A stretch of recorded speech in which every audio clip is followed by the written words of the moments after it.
In this section, we will take a look behind the scenes of JavaScript and learn how the language actually works.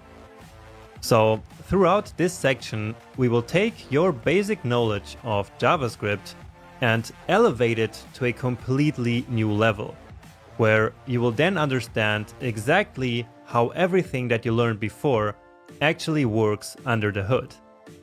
And this is actually extremely important, because this knowledge will really empower you to write better code and to understand other developers' code.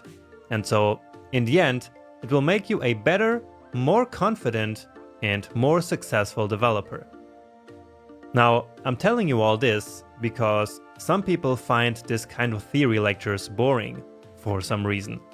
But they are really not. And I actually invested well over a month into building this section alone. And so that might show you just how crucial this information is. And finally, knowing how JavaScript really works will also set you apart from the competition, because many other junior developers simply don't know about much of this stuff. So don't be scared of theory, and let's get started.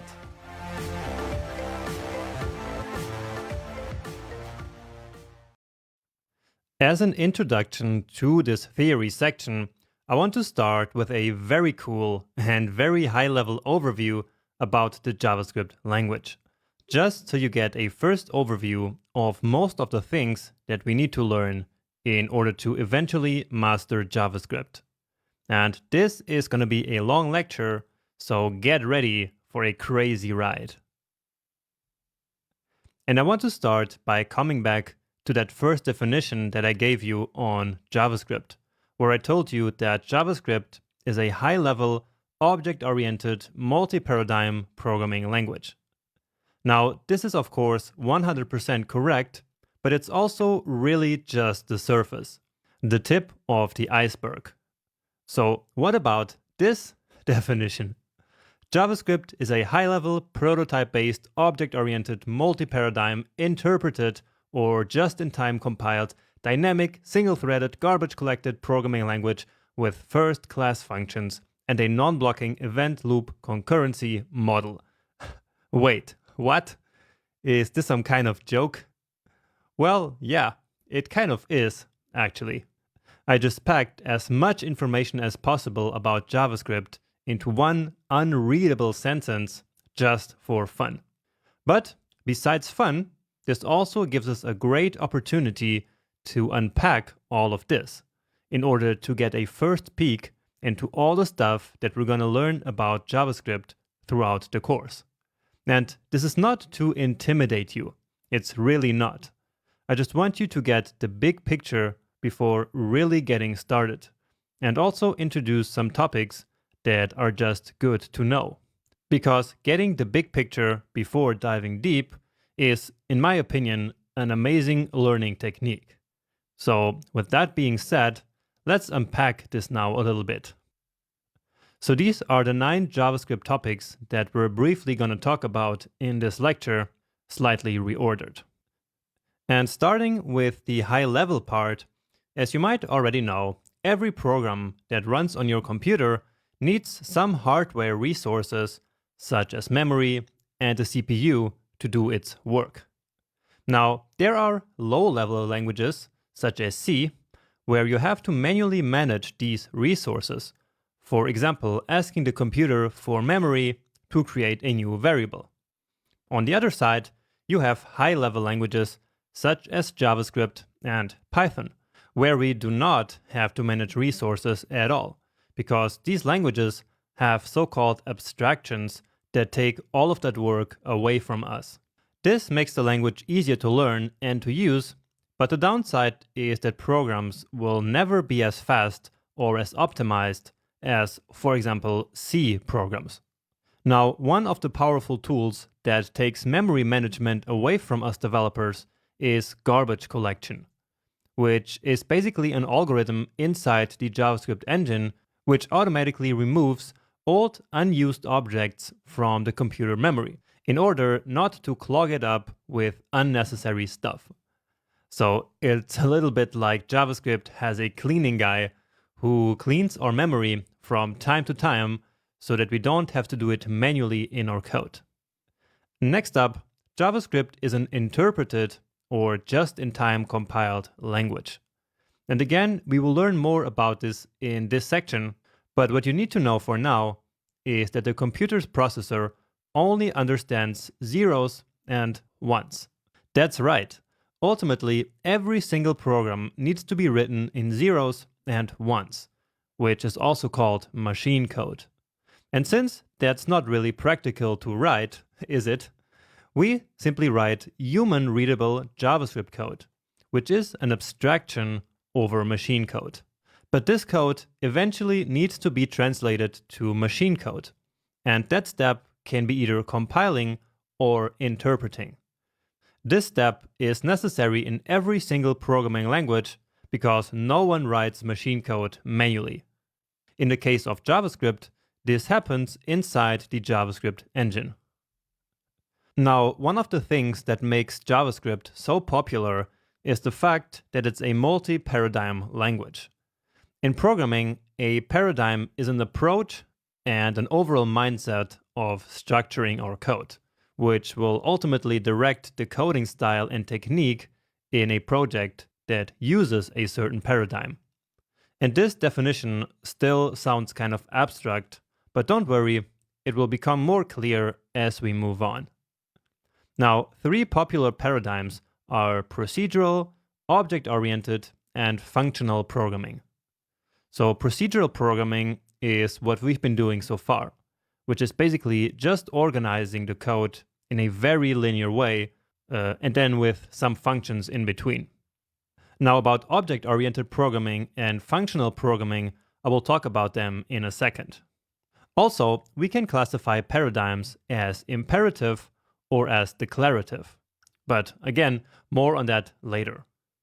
Now, many languages are only procedural or only object-oriented or only functional. But JavaScript does all of it. So it's really flexible and versatile, and so we can do really whatever we want with it. It's our choice. We can use whatever paradigm we want. And in this course, I will show you how to use all of them. So, about the object-oriented nature of JavaScript, it is a prototype-based, object-oriented approach. Now, what does that mean? Well, first, almost everything in JavaScript is an object, except for primitive values such as numbers, strings, etc. But arrays, for example, are just object. And we already saw that in practice, right? Now, have you ever wondered why we can create an array and then use the push method on it, for example? Well, it's because of prototypal inheritance. Basically, we create arrays from an array blueprint, which is like a template, and this is called the prototype. This prototype contains all the array methods, and the arrays that we create in our code then inherit the methods from the blueprint, so that we can use them on the arrays. And this, what I just explained to you, is actually a huge oversimplification, which might still sound confusing, and that's the reason why there is a whole section on object-oriented programming with JavaScript later in the course. But since this is a big overview lecture, I wanted to first introduce this topic right here. Next up, JavaScript is a language with first-class functions, which simply means that functions are treated just as regular variables. So we can pass functions into other functions, and we can even return functions from functions. And this is extremely powerful because it allows us to use a lot of powerful techniques and also allows for functional programming, which is one of the paradigms that we just talked about before. And in fact, we have already used the power of first-class functions without knowing that they are called first-class functions. So remember this piece of code that we wrote for closing the modal window that we built before. So right here, we passed the close modal function into the add event listener function as if it was just a regular variable, right? And actually, not all languages have first-class functions, but JavaScript has, and it is amazing. Believe me, it's really, really helpful. Next, I said that JavaScript is a dynamic language, and dynamic actually means dynamically typed. So as we've already seen, in JavaScript, we don't assign data types to variables. Instead, they only became known when the JavaScript engine executes our code. Also, the type of variables can easily be changed as we reassign variables. And this is basically what dynamically typed means. Now, there is a lot of controversy if this is good or bad, but this is just how it works. Now, the same is not true for most other programming languages, where we have to manually assign types to variables. And this then usually prevents bugs from happening, which is the reason why many people say that JavaScript should be a strongly typed language as well. And if you yourself want to use JavaScript with types, then you can always look into TypeScript. But anyway, let's now finally talk about the single thread and the non-blocking event loop concurrency model.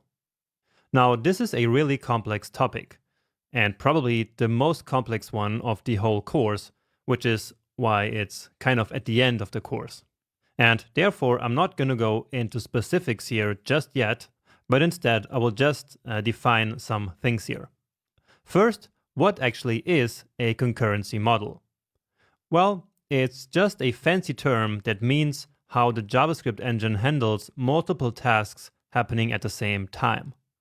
Now, okay, that's cool, but why do we need that? Well, because JavaScript itself runs in one single thread, which means that it can only do one thing at a time. And therefore, we need a way of handling multiple things happening at the same time. And by the way, in computing, a thread is like a set of instructions that is executed in the computer's CPU. So basically, the thread is where our code is actually executed in the machine's processor. All right, but what if there is a long-running task, like fetching data from a remote server? Well, it sounds like that would block the single thread where the code is running, right? But of course, we don't want that. What we want is so-called non-blocking behavior. And how do we achieve that? Well, by using a so-called event loop. The event loop takes long-running tasks, executes them in the background, and then puts them back in the main thread once they are finished. And this is, in a nutshell, JavaScript's non-blocking event loop concurrency model with a single thread. It sounds like a mouthful for sure, but in the end, it really just compresses to this. Just keep in mind that, again, this is a huge oversimplification that we will come back to. All right, and this actually rounds up this overview lecture. I know there was a ton of stuff to take in, but I hope that you still learned a thing or two here. So I talked about the JavaScript engine in the last lecture. But what is that engine actually? And what is a JavaScript runtime? Also, how is JavaScript code translated to machine code? So that's just some of the topics that we talked about in the last video. And so now let's find out how they work in this lecture. So a JavaScript engine is simply a computer program that executes JavaScript code. There are a lot of steps involved in doing that, but essentially executing JavaScript code is what an engine does. Now, every browser has its own JavaScript engine, but probably the most well-known engine is Google's V8. The V8 engine powers Google Chrome, but also Node.js, which is that JavaScript runtime that we talked about in the beginning of the course. So the one that we can use to build server-side applications with JavaScript, so outside of any browser. And of course, all the other browsers have their own JavaScript engines, which you can look up online if you're interested. Anyway, it's quite easy to understand what an engine is. But what's most important is to actually understand its components and how it works. So any JavaScript engine always contains a call stack and a heap. The call stack is where our code is actually executed using something called execution contexts. Then the heap is an unstructured memory pool which stores all the objects that our application needs. Alright, so with this look at the engine, we have answered where our code is executed. But now the question is how the code is compiled to machine code so that it actually can be executed afterwards. Well, let's find out. But first, we need to make a quick computer science side note here and talk about the difference between compilation and interpretation. So in the last lecture, we learned that the computer's processor only understands zeros and ones, and that therefore every single computer program ultimately needs to be converted into this machine code. And this can happen using compilation or interpretation. So in compilation, the entire source code is converted into machine code at once. And this machine code is then written into a portable file that can be executed on any computer. So we have two different steps here. First, the machine code is built, and then it is executed in the CPU, so in the processor. And the execution can happen way after the compilation, of course. For example, any application that you're using on your computer right now has been compiled before, and you are now executing it way after its compilation. Now, on the other hand, in interpretation, there is an interpreter which runs through the source code and executes it line by line. So here we do not have the same two steps as before. Instead, the code is read and executed all at the same time. Of course, the source code still needs to be converted into machine code, but it simply happens right before it's executed and not ahead of time. Now, JavaScript used to be a purely interpreted language, but the problem with interpreted languages is that they are much slower than compiled languages. This used to be okay for JavaScript, but now with modern JavaScript and fully fledged web applications that we build and use today, low performance is no longer acceptable. Just imagine you were using Google Maps in your browser and you were dragging the map, and each time you dragged, it would take 1 second for it to move. That would be completely unacceptable, right? Now, many people still think that JavaScript is an interpreted language, but that's not really true anymore. So instead of simple interpretation, modern JavaScript engine now use a mix between compilation and interpretation, which is called just-in-time compilation. This approach basically compiles the entire code into machine code at once and then executes it right away. So we still have the two steps of regular ahead-of-time compilation, but there is no portable file to execute, and the execution happens immediately after compilation. And this is perfect for JavaScript, as it's really a lot faster than just executing code line by line.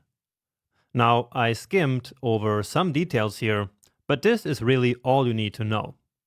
Anyway, let's now understand how this works in the particular case of JavaScript. So, as a piece of JavaScript code enters the engine, the first step is to parse the code, which essentially means to read the code. During the parsing process, the code is parsed into a data structure called the abstract syntax tree, or AST. This works by first splitting up each line of code into pieces that are meaningful to the language, like the const or function keywords, and then saving all these pieces into the tree in a structured way. This step also checks if there are any syntax errors, and the resulting tree will later be used to generate the machine code. Now let's say we have a very simple program. All it does is to declare a variable like this. And this is what the AST for just this one line of code looks like. So we have a variable declaration, which should be a constant with the name x and the value of 23. And besides that, there is a lot of other stuff here, as you can see. So just imagine what it would look like for a large, real application. And of course, you don't need to know what an AST looks like. This is just for curiosity, okay? Now, sometimes I get asked if this tree has anything to do with the DOM tree. And the answer is a very clear no. So this tree has absolutely nothing to do with the DOM. It is not related in any way. It's just a representation of our entire code inside the engine. Anyway, the next step is compilation, which takes the generated AST and compiles it into machine code, just as we learned in the previous slide.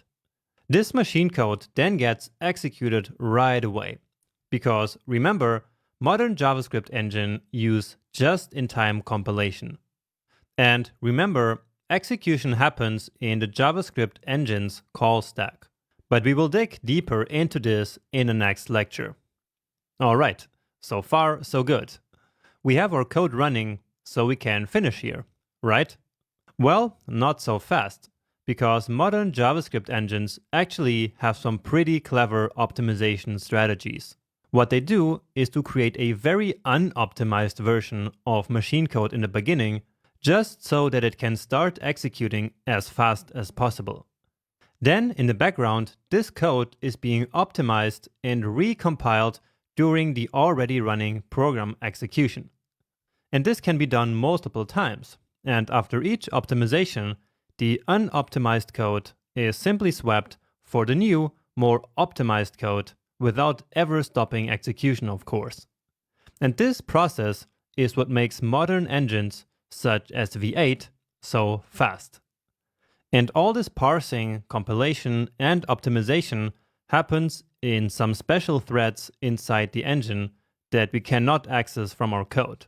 So completely separate from the main thread that is basically running in the call stack, executing our own code.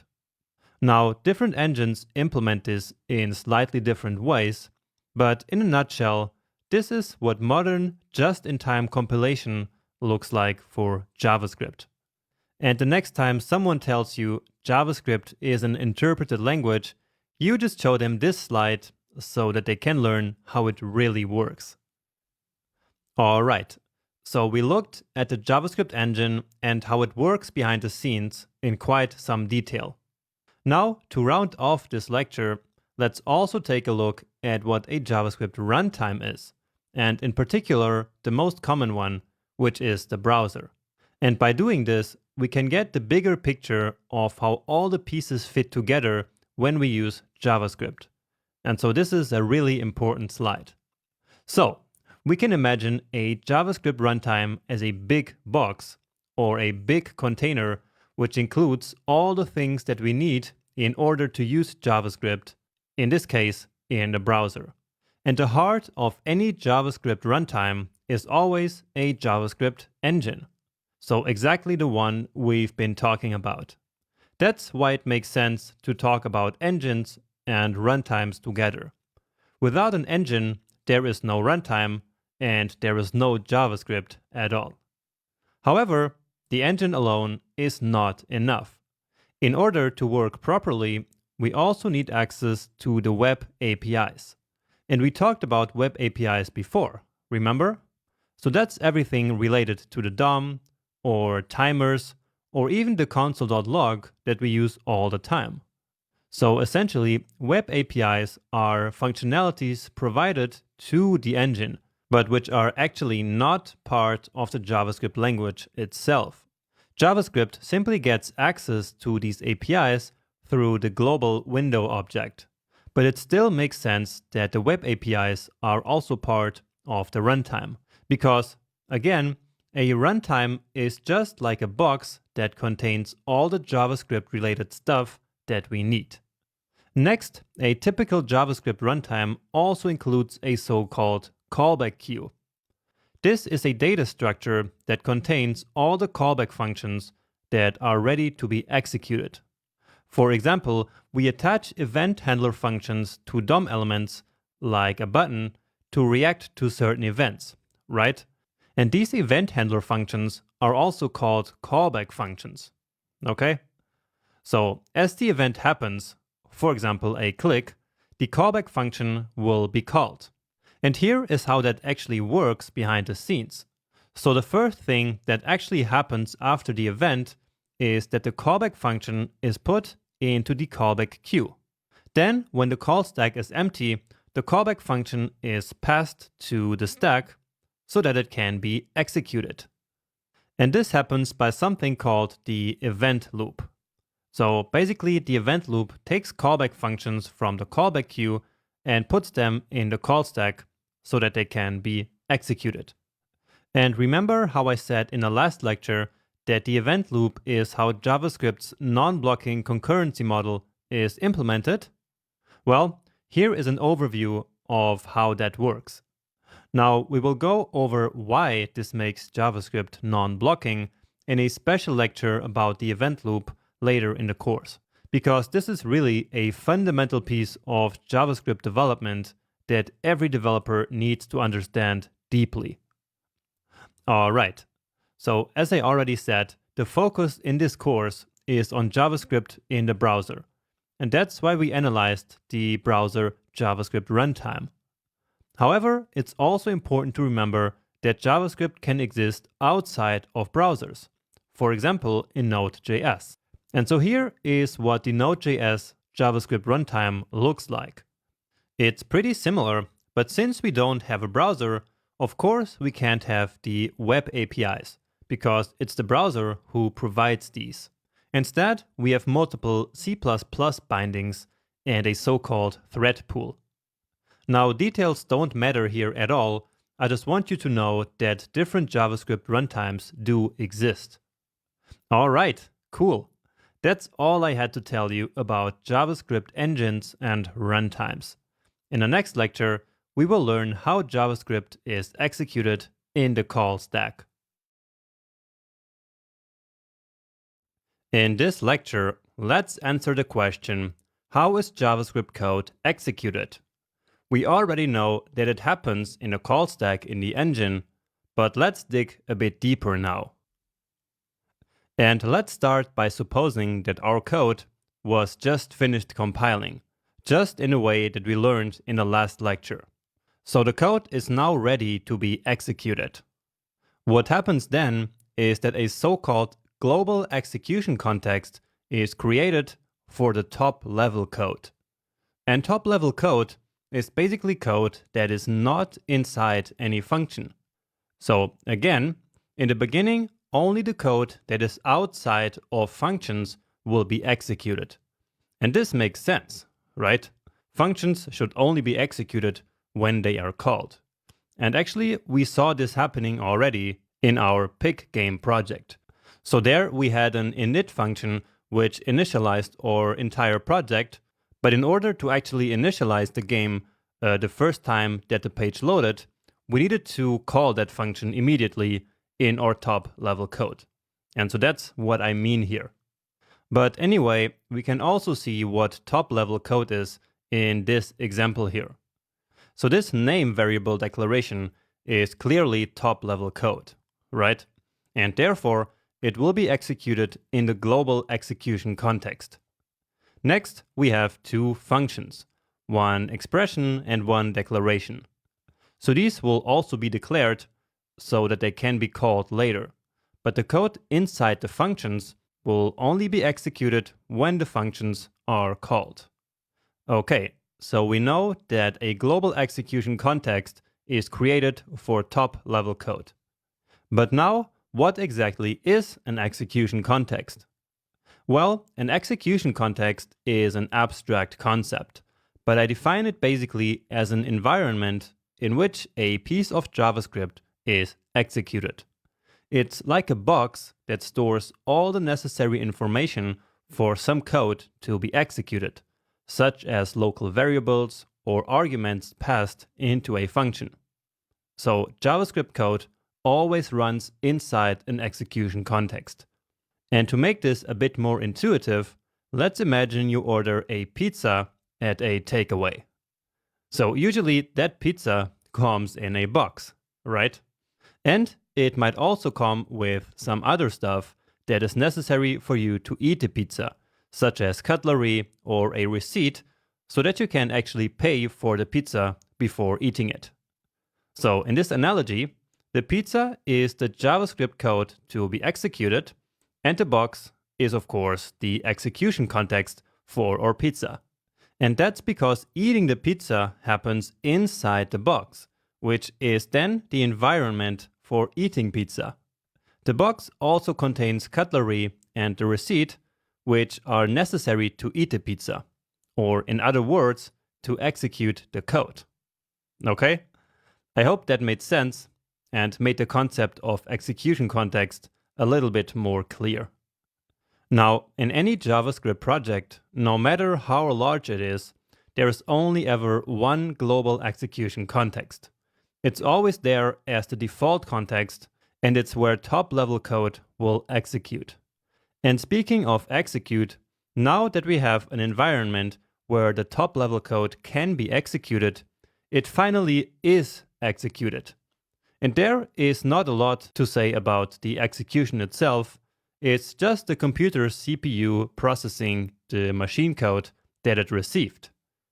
Okay, and once this first code, so the top-level code, is finished, functions finally start to execute as well. And here is how that works. For each and every function call, a new execution context will be created containing all the information that is necessary to run exactly that function. And the same goes for methods, of course, because they're simply functions attached to objects, remember? Anyway, all these execution contexts together make up the call stack that I mentioned before, but more on that in a second. Now, when all functions are done executing, the engine will basically keep waiting for callback functions to arrive so that it can execute these. For example, a callback function associated with a click event. And remember that it's the event loop who provides these new callback functions, as we learned in the last lecture.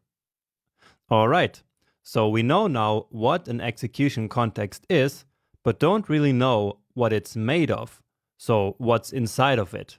And so let's find that out next. And the first thing that's inside any execution context is a so-called variable environment. In this environment, all our variables and function declarations are stored, and there is also a special arguments object. This object contains, as the name says, all the arguments that were passed into the function that the current execution context belongs to. Because remember, each function gets its own execution context as soon as the function is called. So basically, all the variables that are somehow declared inside a function will end up in its variable environment. However, a function can also access variables outside of the function. And we have already seen that in action throughout this course, especially in the projects of the previous section. And this works because of something called the scope chain. And we will learn all about scoping and the scope chain later in this section. But for now, what you need to know is that the scope chain basically consists of references to variables that are located outside of the current function. And to keep track of the scope chain, it is stored in each execution context. Finally, each context also gets a special variable called the this keyword. And once more, there is a special lecture just about the this keyword later in the section. Okay, now the content of the execution context, so variable environment, scope chain, and this keyword, is generated in the so-called creation phase, which happens right before execution. And now just one final but very important detail that we need to keep in mind is that execution contexts belonging to arrow functions do not get their own arguments keyword, nor do they get the this keyword. Okay? So basically, arrow functions don't have the arguments object and the this keyword. Instead, they can use the arguments object and the this keyword from their closest regular function parent. And this is an extremely important detail to remember about arrow functions, and we will come back to it later.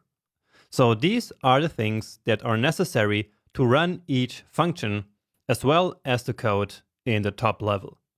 Now, behind the scenes, it's actually even more complex, but I think we're fine like this, aren't we?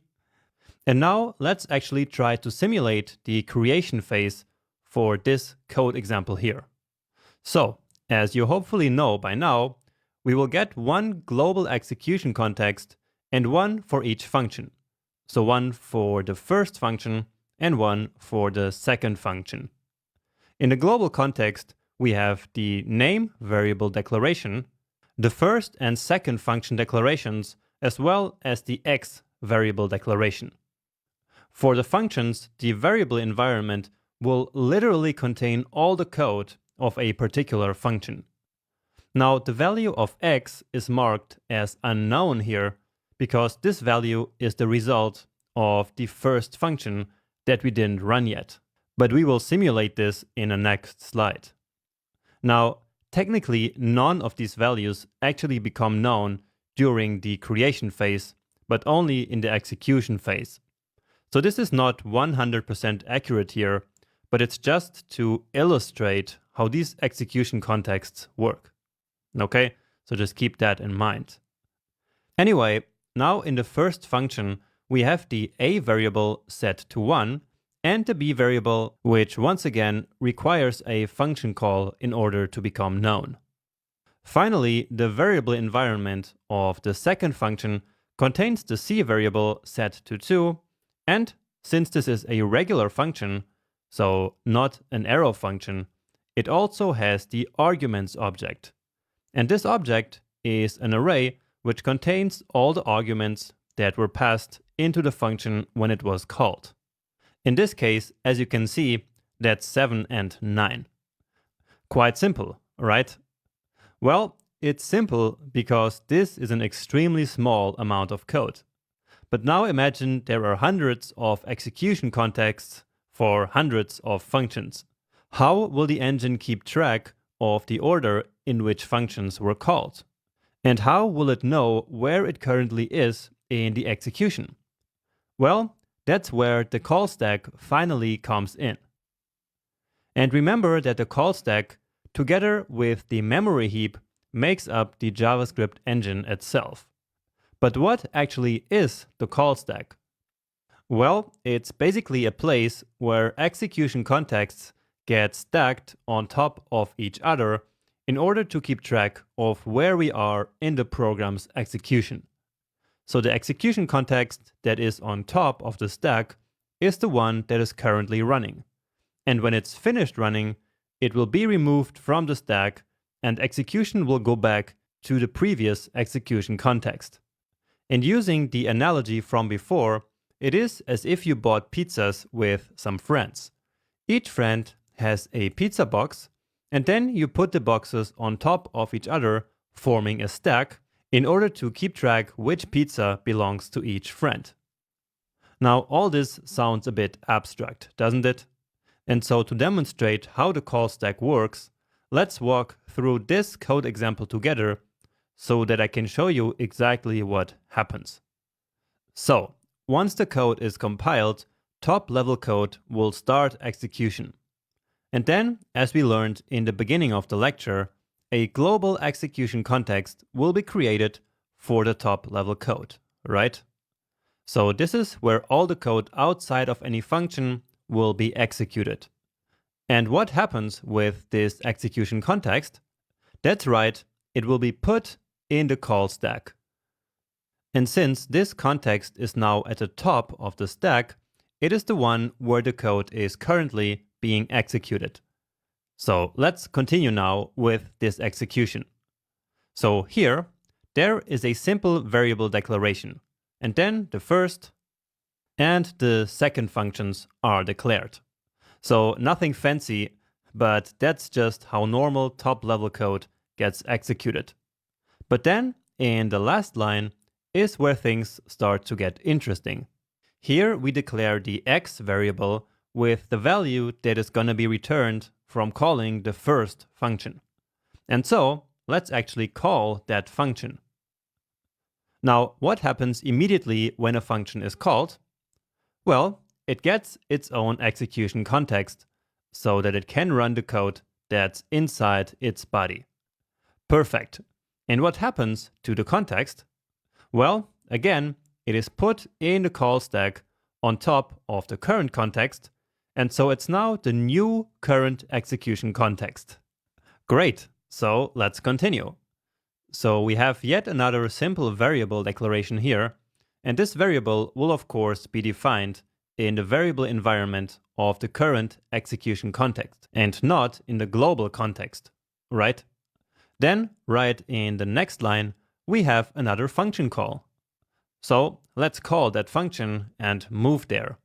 And as you guessed, a new execution context was created right away for this second function. And once more, it is pushed onto the call stack and becomes the new active context. Now, what's important to note here is that the execution of the first function has now been paused, okay? So again, we are running the second function now, and in the meantime, no other function is being executed. The first function stopped at this point where the second function was called and will only continue as soon as this second function returns.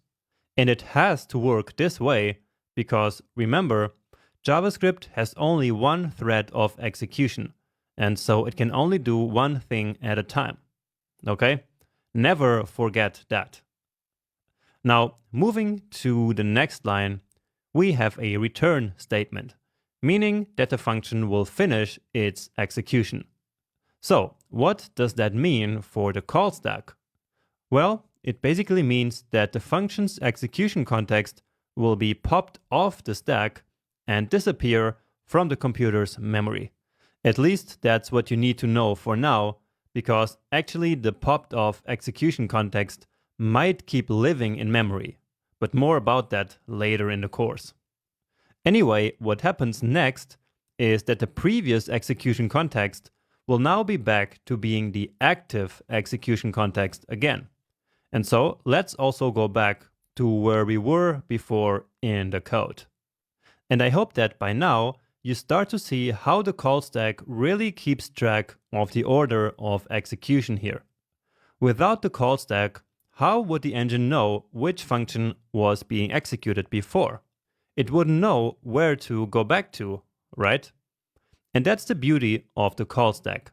It makes this process almost effortless.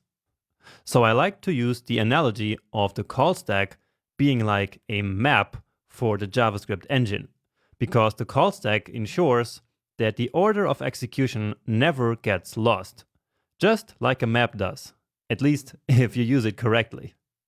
Alright, so we returned from the second function, are back in the first function where we have this calculation, and then finally this first function also returns. And so here the same as before happens, so the current execution context gets popped off the stack, and the previous context is now the current context where code is executed. In this case, we're back to the global execution context and the line of code where the first function was first called. So here, the returned value is finally assigned to x, and the execution is finished. Now, the program will now actually stay in this state forever until it is eventually really finished. And that only happens like when we close the browser tab or the browser window. Only when the program is really finished like this is when the global execution context is also popped off the stack. And this is, in a nutshell, how the call stack works. So hopefully it makes sense now that we say that JavaScript code runs inside the call stack. And actually, it is more accurate to say that code runs inside of execution contexts that are in the stack, But the general point is that code runs in the call stack, which is of course true. Great! Next up, we will learn some more about the variable environment and how variables are created. So stay tuned for the next video. Let's continue our journey of diving really deep into how JavaScript actually works behind the scenes. I really hope you have enjoyed it so far and are able to see the immense value that these lectures bring to the table. Now, after this lecture, there will finally be another coding lecture. So hang tight, we're almost there. But now let's get started with this lecture.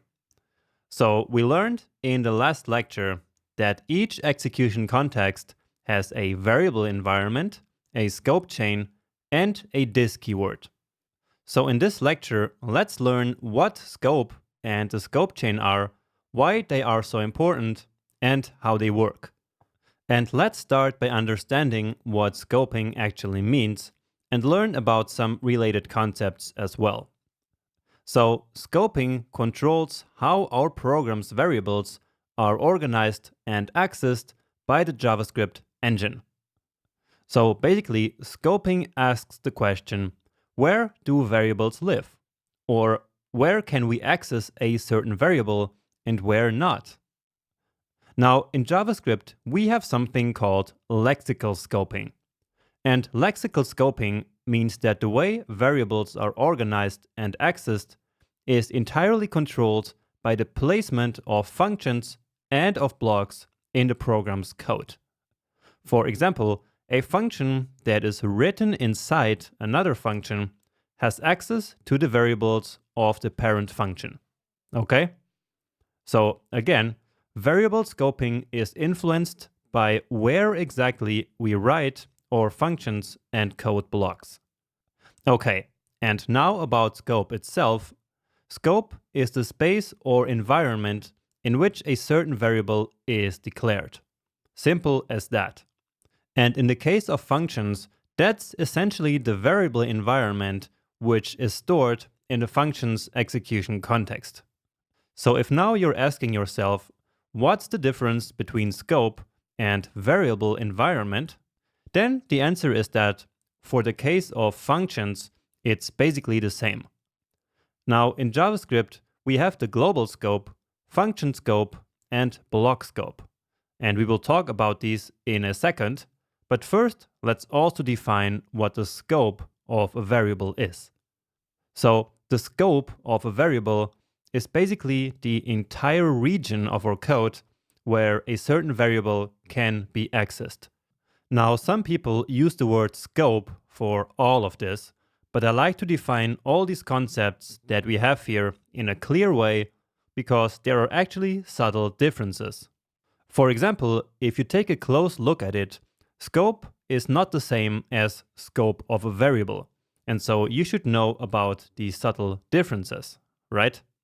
And I know it might still sound all the same for now, but after looking at a couple of examples and writing some real code, you will understand everything I just showed you here. Anyway, let's now talk about the three different types of scope in JavaScript. So that's global scope, function scope, and block scope. And remember, scope is the place in our code where variables are declared. And when I say variables, the exact same thing is true for functions as well. Because in the end, functions are just values that are stored in variables. So first, the global scope is, once more, for top-level code. So this is for variables that are declared outside of any function or block. These variables will be accessible everywhere in our program, in all functions and all blocks. So really everywhere. Next, each and every function creates a scope, and the variables declared inside that function scope are only accessible inside that function. This is also called a local scope, opposed to the global scope. So local variables live in the function, so to say. And outside of the function, the variables are then not accessible at all.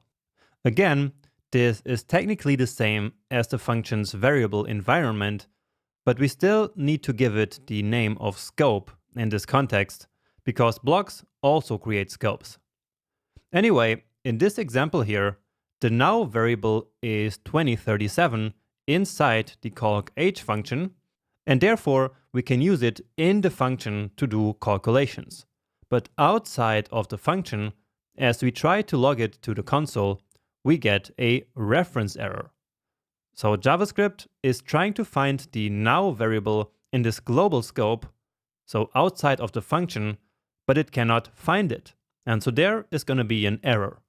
And if you remember our pig game project from the previous section, that is also the reason why we had to declare a couple of variables outside of the init function. Remember that?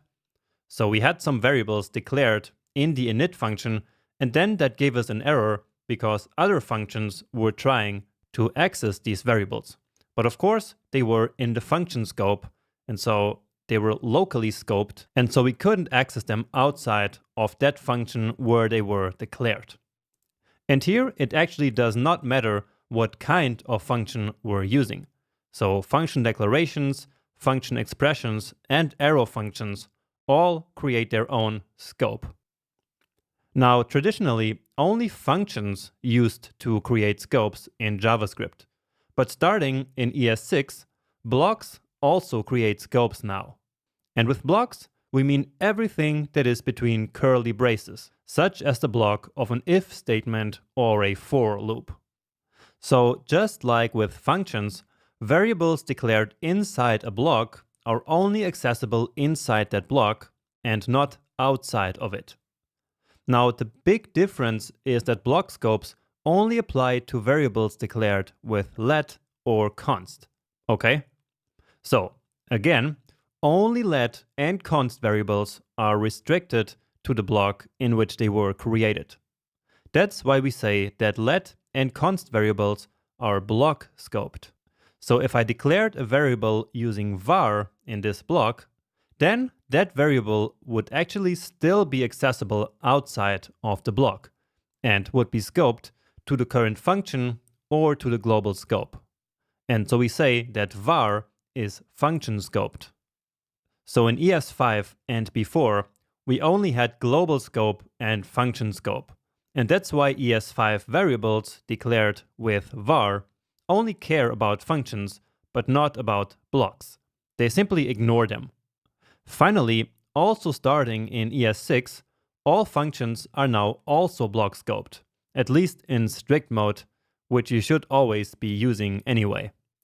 And just like with let and const variables, this means that functions declared inside a block are only accessible inside that block. Okay? And we will see examples of all that in the next video when we're gonna go back to coding. So, to recap, let and const variables, as well as functions, are block scoped. And if you already know other programming languages, block scoping is probably more in line with what you already know. Function scopes are weird for some beginners in the JavaScript world. And that's why block scopes were introduced in ES6. But now, to understand all this a little bit better, let's actually look at a more real and detailed example and also learn about the scope chain. And here we have some code with different functions and blocks, and we're going to take a look at the scopes that are in this code, as well as build the scope chain. And of course, we start with the global scope. As you can see, the myName variable is the only variable declaration that we have in the global scope. Now, technically, the first function also counts as a variable that is present in the global scope, but I want to keep it simple here, and so I will only consider variable declarations and no functions, all right?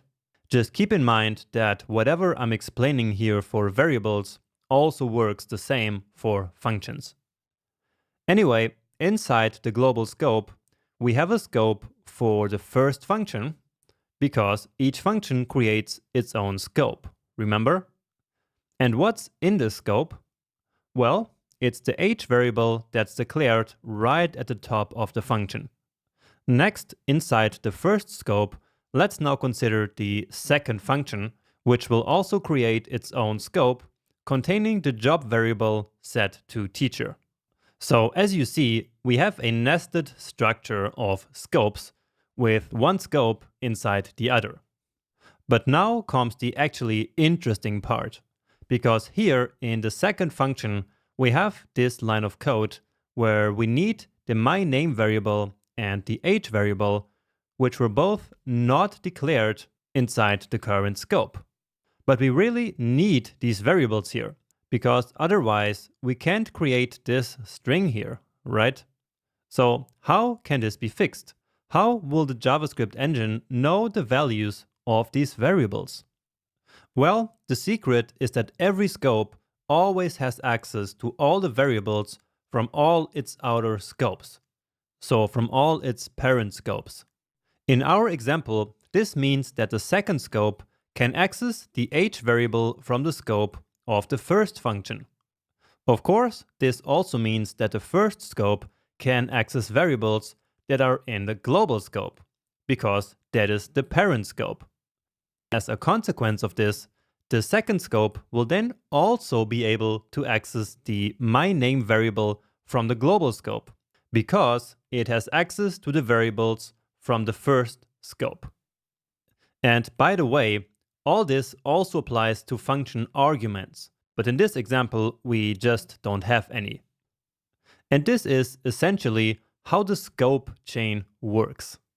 In other words, if one scope needs to use a certain variable but cannot find it in the current scope, it will look up in the scope chain and see if it can find the variable in one of the parent scopes. If it can, it will then use that variable. And if it can't, then there will be an error. And this process is called variable lookup. Now, it's important to note that these variables are not copied from one scope to another, okay? Instead, scopes simply look up in the scope chain until they find the variable that they need, and then they use it. What's also extremely important to note is that this does not work the other way around. A certain scope will never ever have access to the variables of an inner scope. In this example, the first scope, for example, will never get access to the job variable that is stored in the second scope. Okay?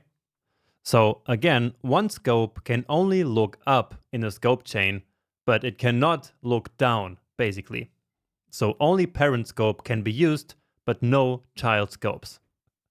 Anyway, with all this in place now, this line of code can be executed and print to the console, Jonas is a 30-year-old teacher, even though the myName and age variables were not defined in the current scope. All the engine did was to get them from the scope chain. And as you might be noticing, we have actually already done this before in our own code. We just didn't really understand what was going on and how it all worked. But now we do know how it works. Amazing, right? Anyway, we still have one more scope left here, and that's the one created by this block here.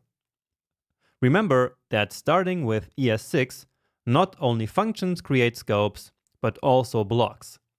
However, these scopes only work for the ES6 variable types, so for let and const variables. That's why the only variable that's in this scope is the decade variable. The millennial variable isn't declared with const or let, and therefore it is not scoped to just this block. Instead, the millennial variable is actually part of the first function scope. So again, for a variable declared with var, block scopes don't apply at all. They are function scoped, not block scoped. Let and const, on the other hand, are in fact block scoped. Okay? This is one of the fundamental things that you need to keep in mind about let, const, and var. and about scoping in general.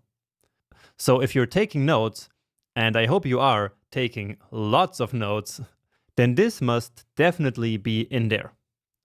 Now, about the scope chain, if the millennial variable is in the first function scope, then of course the second function scope also has access to it, even if it doesn't really need that variable. Also, the scope chain does of course apply to block scopes as well, and therefore, in or if block scope, we get access to all the variables from all its outer scopes. So from the first function scope, and of course from the global scope. That's why I said in the last slide that variables in a global scope are accessible from everywhere. They are because they are always at the top of the scope chain. In fact, we call variables in the global scope global variables. Very creative, right? But we actually use this term a lot in JavaScript. Now, it's important to understand that our purple block scope does not get access to any variables from the yellow second function scope, and the same the other way around. And why is that? Well, it's because of lexical scoping, as we learned in the last slide. So the way that we can access variables depends on where the scope is placed, so where it is written in the code. In this case, none of these two scopes is written inside of one another. They are both child scopes of the first function. We could even say that they are sibling scopes. And so by the rules of lexical scoping, they cannot have access to each other's variables, simply because one is not written inside the other one. We can also say that the scope chain only works upwards, not sideways. Okay, so this was a lot to take in, but I hope that everything still keeps making sense at this point. And if not, don't worry, we will see all this working in practice in the next video.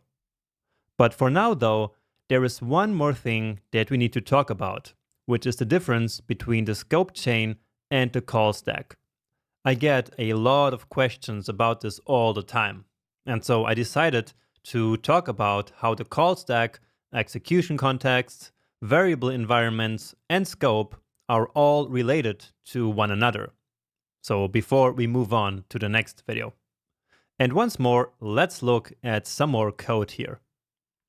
So we have three functions called first, second, and third in order to make this easier to understand.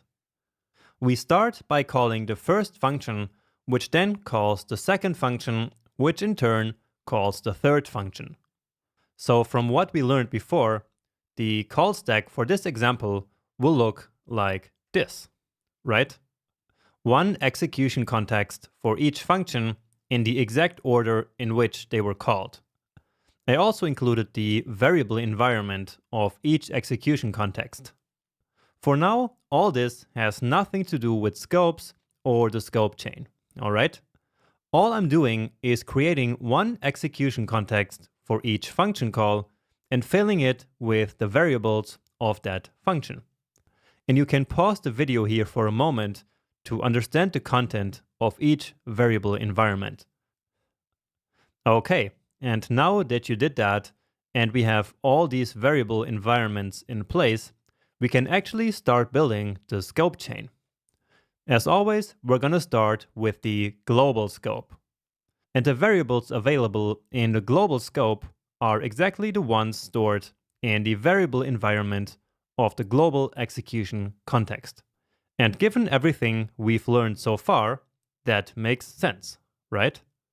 And note that in this example, I am actually including functions in each scope, unlike we did in the previous slide. Now, in the global scope, we also call the first function, which is the reason why we have an execution context for it in the call stack. And this function, of course, also gets its own scope, which contains all the variables that are declared inside of the function. And once again, this is exactly the same as the variable environment of the function's execution context. However, that's not all, because now we already know about the scope chain. So the first scope also gets access to all the variables from its parent scope, thanks to the scope chain. Now, as we already know, the scope chain is all about the order in which functions are written in the code. But what's really important to note here is that the scope chain has nothing to do with the order in which functions were called. Or, in other words, the scope chain has nothing to do with the order of the execution contexts in the call stack. The scope chain does get the variable environments from the execution contexts, as shown by the red arrows here, but that's it. The order of function calls is not relevant to the scope chain at all. Alright? Really keep that in mind. Now, moving on to the second function now. Once again, its scope is equal to its variable environment. Also, it's lexically written within the first function, and so of course, it will have access to all its parent scopes as well. So we can say that the scope chain in a certain scope is equal to adding together all the variable environments of all the parent scopes. And so this is how scope and the scope chain are built in the JavaScript engine behind the scenes. Okay, now in the second function, we try to call the third function. But why does that work? Well, it works because the third function is in the scope chain of the second function scope, as we can see here in our scope chain diagram. It's a function in the global scope, or a global function, and therefore it's accessible everywhere. Of course, this will create a new scope along with the scope chain, as we already know. Great, so what happens in this third function? Well, we're trying to access variables b, c, d, and a here. D is no problem because it's right there in the third function's scope. So that one is easy. Then variable c is not in a local scope, and so JavaScript needs to do a variable lookup. So it looks up in the scope chain, looking for variable c, but it's not there. And of course it isn't, because c is defined in the second function, and there is just no way in which the third function can access variables defined in the second function.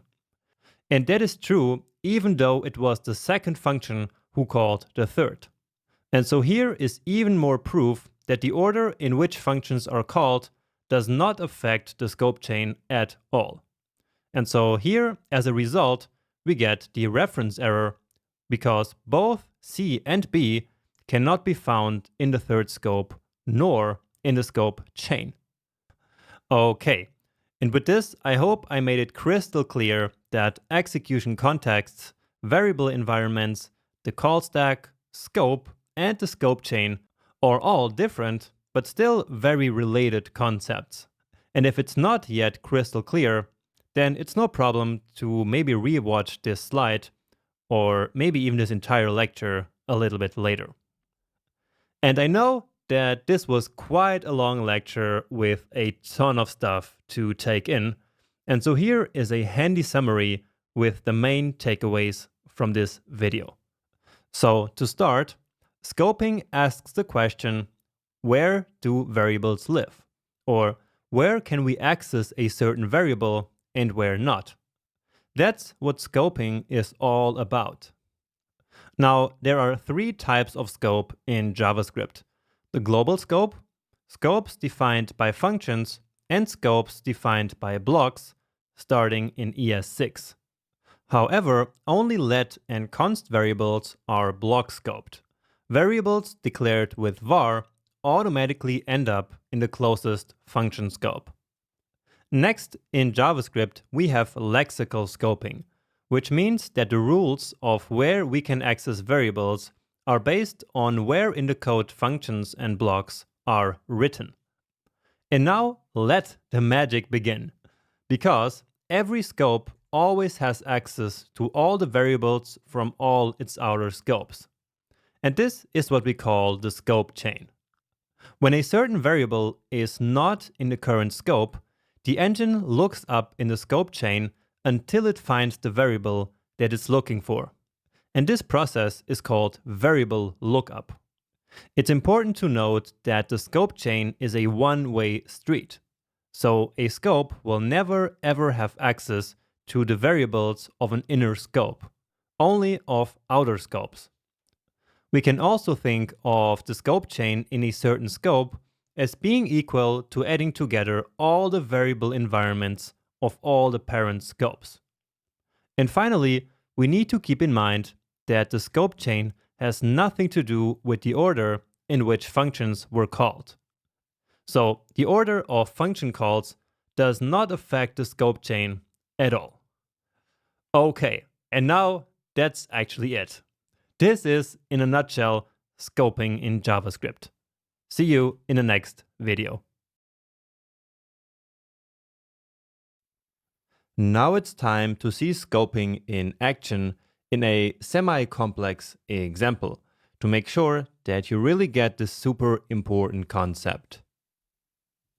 And as always, let's start by opening up a new VS Code window with our starter files. So that's already here at my desktop. And again, I have the prettier configuration here. The index is not really important here. And so let's just start writing some JavaScript code here. And I'm going to start by writing a simple calc_h function. And this time, let's actually use a function declaration. Not that it matters, but just to have some diversity and not always create the same type of function. So calc_h, which is going to receive a birth year. And then all this function does is to calculate an age. And so this is nothing new at this point. So the current year minus the birth year. Then let's also return that age here.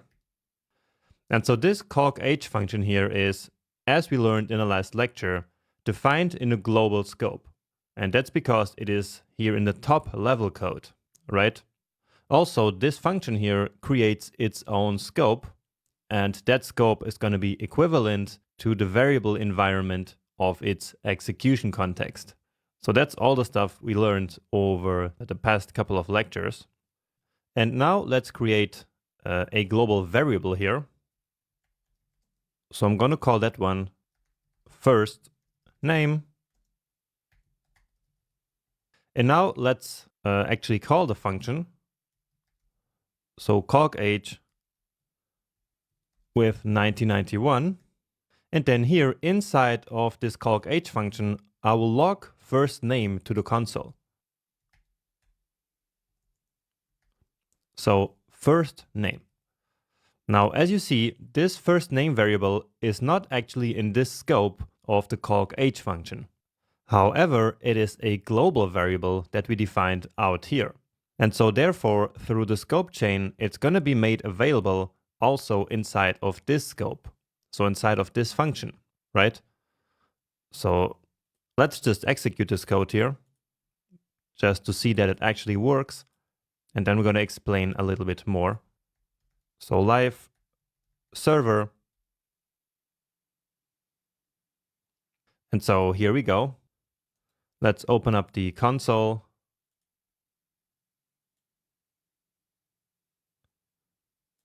Let's reload to get rid of this error. And okay. So you see that indeed Jonas here was printed to the console, which is the first name variable. And so when this line of code here was executed, JavaScript did not find this variable in this scope. And so it did a variable lookup, where it looked up in the scope chain to see if it found the variable there. And indeed, the parent scope of the calc_h function is the global scope. And the first name variable is in there, and therefore JavaScript could then use that. Now here, if we tried, for example, just name, then JavaScript would also do a lookup, but it would not find this variable in the global scope. And therefore we would get an error. Now with this variable, actually we would get no error, as I explained to you in the beginning, this is kind of a special variable name that we should not use. So let's say I used last name. And so again, this variable is nowhere to be found. So even by doing a lookup into the parent scope, and so now when I save this, then I get this last name is not defined error. Okay. And so going back here to first name, then of course, everything works just the same. And that is true even though this variable here was actually defined after the calc_h function. But that's not a problem at all, because remember that the code in the function is only executed once it's actually called. And so that happens after the declaration of the first name variable. So right here. And so at this point in the code, the first name variable is already in the global execution variable environment. So in the global scope, ready to be used. Okay, but let's actually get rid of this here. And let's create another function inside of this function. So function print_h, and this will print a nice string to the console. And as you also know already, it also creates a new scope. And let's create an output variable, which is going to be the string that we will build here. So output equals you are the age, and I forgot the curly braces, born in birth year. And then we simply log that message to the console.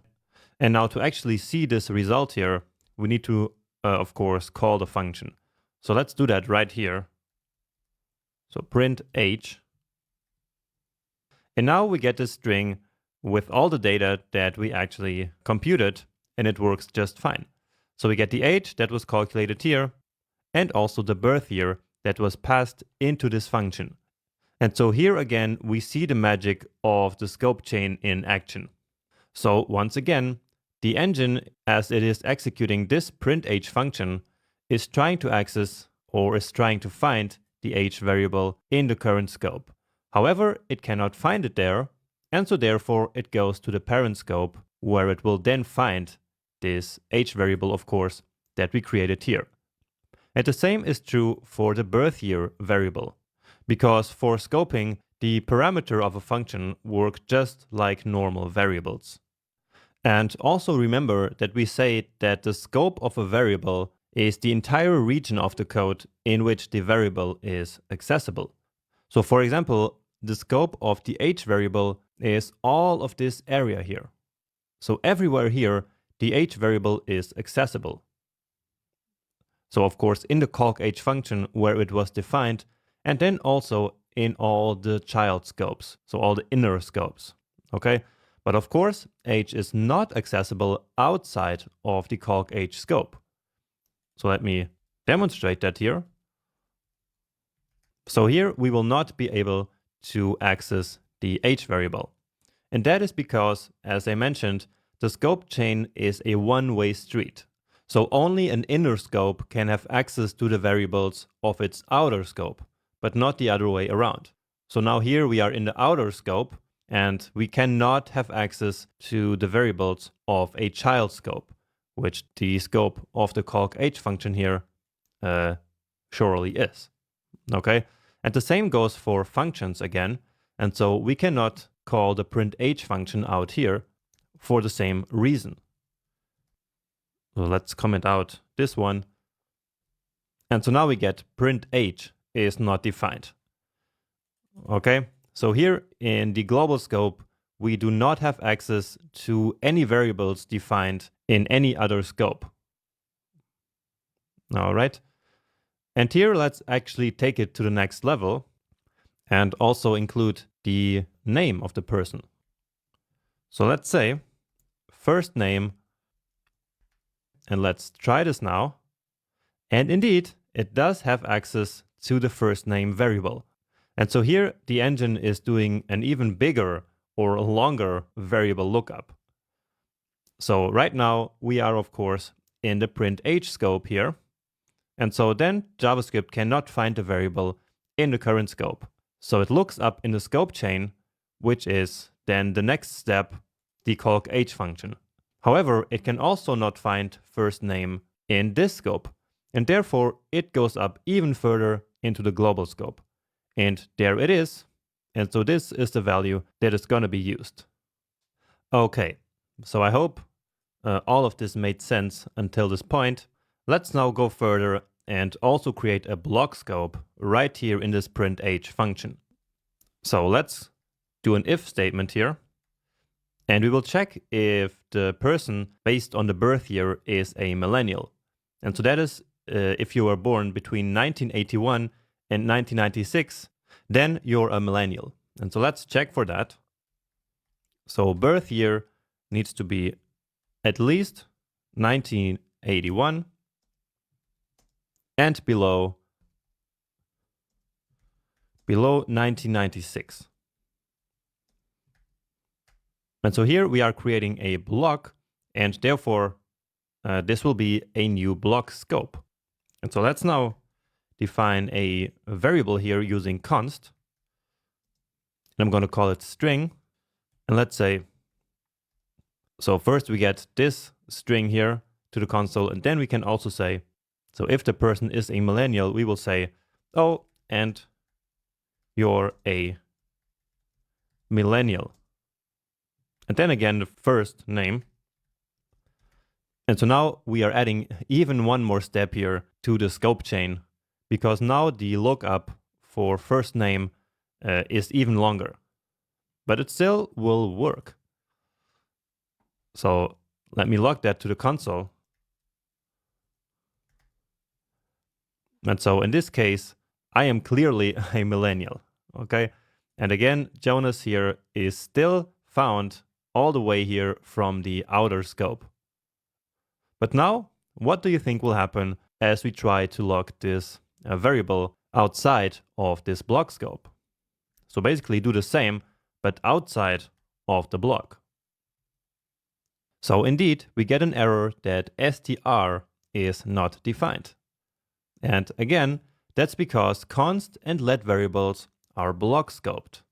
So they are valid, so they are available only inside the block in which they were created. But now watch as we create yet another variable, which I will call millennial. And let's set it to true. And so this is an old pre-ES6 variable. And so what do you think will happen as we log it also here outside of this block? So we need to comment out this one. So again, what do you think is going to happen now? And JavaScript can actually find it. And so that is because of the fact that var variables, so variables declared with the var keyword, are function scoped. So they simply ignore the block because they are not block scoped at all. They're just function scoped. And so here we are still in the same function. So here we are trying to access the variable that was defined in the same function, right? So right now, the scope of the millennial variable is this entire function, no matter if it was declared inside of a block or not. Because again, var variables do not care about blocks at all. And so therefore, we can then access the millennial variable inside of its scope. Okay? So keep that in mind as you use or as you see a variable declared with var, right? Because as I said, on your own, you should probably not use this variable yourself. Always just use const or let. But if you are reading other code bases or even working with older code, then keep in mind that this is how the var variable works. And so that's why it's very important to learn about this here as well. Okay, next up, let's prove that functions are also in fact block scoped starting in ES6. So let's just create a simple function here that will add two values. Return a plus b. And then let's attempt to call it here outside of the block. So add 2 and 3. And now we get add is not defined. And so, in fact, the scope of this add function here is only the block in which it was defined. So only here we can use the add function.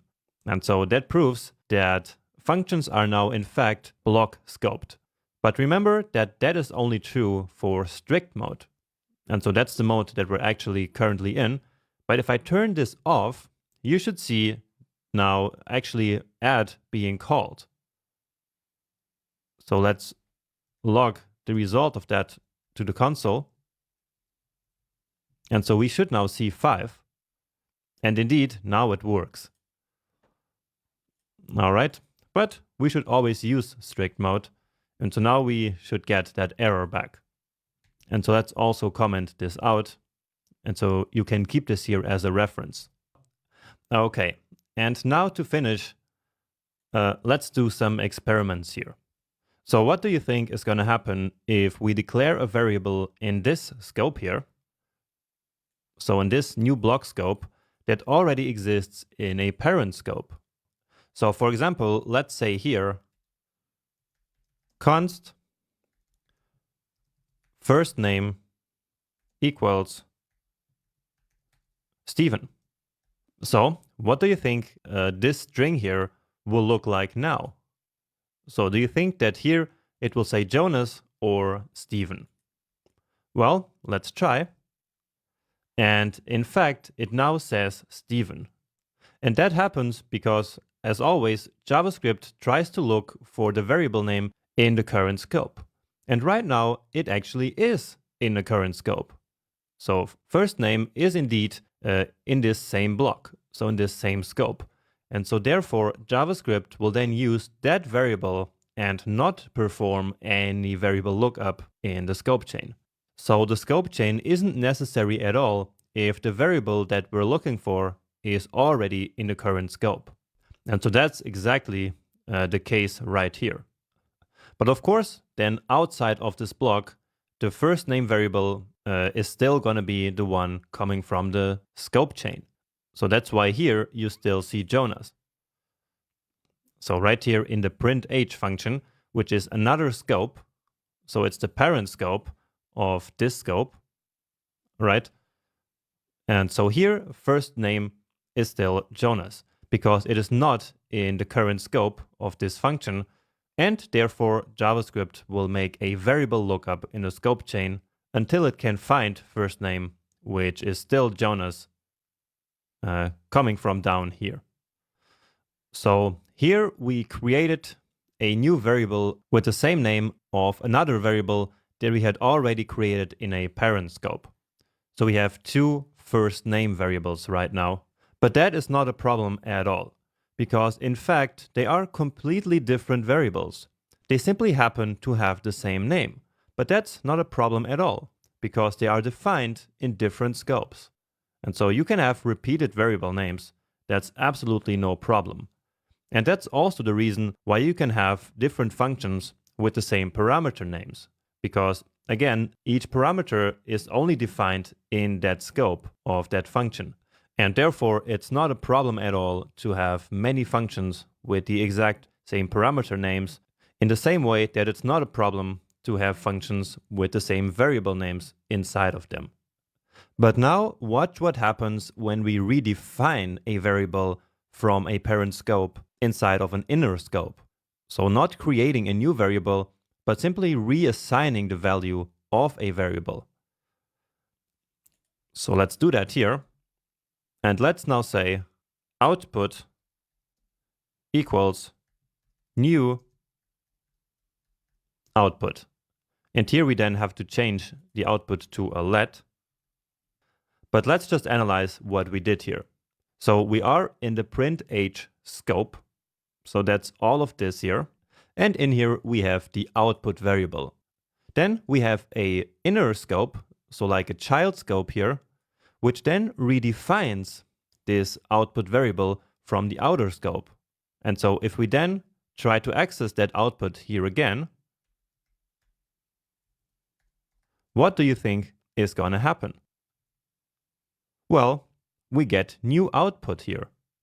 And that is because we actually manipulated an existing variable here inside of a child scope, so inside of an inner scope, right? We did not create a new variable, we simply redefined a variable that we accessed here from the parent scope. So if we did create a new variable called output here, then we would have the same situation as before with first name. So this would then be a completely different variable and would not at all affect the output from the outer scope. And so now, as we save this, then this new output should disappear and should be back to the original output as we defined it in the scope now. So indeed, now the new output is gone. And again, that's because it is now its own variable. So a brand new variable which just happens to have the same name as a variable from its parent scope. But to illustrate this here, let's actually leave it like this. And I will also comment it, creating new variable with same name as outer scopes variable. And let's put this together here.